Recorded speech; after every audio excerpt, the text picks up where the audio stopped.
I wanted to ask about Cuba just because that's a situation that I feel like isn't getting enough attention. I feel like the economic course right there with the U.S. pressure is probably unsustainable and might blow up, but I don't know what blow up means in this context. Yeah. So unlike Iran, where Trump is really the decider, Cuba, Marco Rubio is acting point. He understands the environment. He knows the community. And he gets that military action is not going to happen. He also knows that Raul Castro or the Castros are the people that he needs to work with. There's no alternative to the family, even if you can shuffle the deck chairs a bit.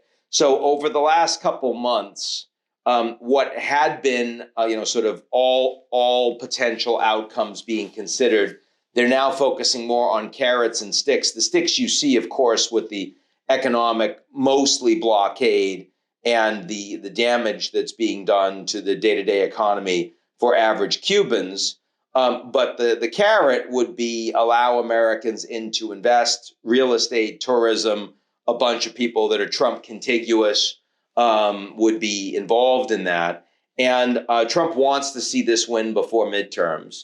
And on balance, I think the Cubans are interested in cutting some kind of a deal.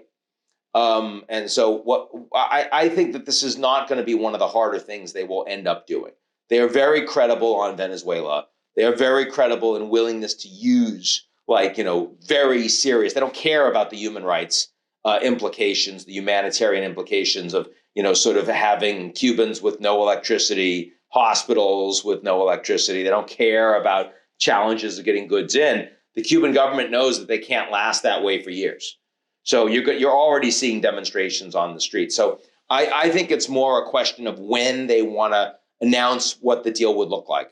I think it's not in the next weeks, but I expect in the next months, this will be something that would be a win. And the sad thing for them is that if it weren't for Iran, this would honestly look like one of the bigger wins of any administration in foreign policy. So in that regard, I think that they're set up to be more successful on this, but I don't think it's going to matter very much in the context of the enormous damage they're doing to the American economy. There are a lot of Cubans in the United States, especially in Florida, that really care about this issue. They would vote on this issue.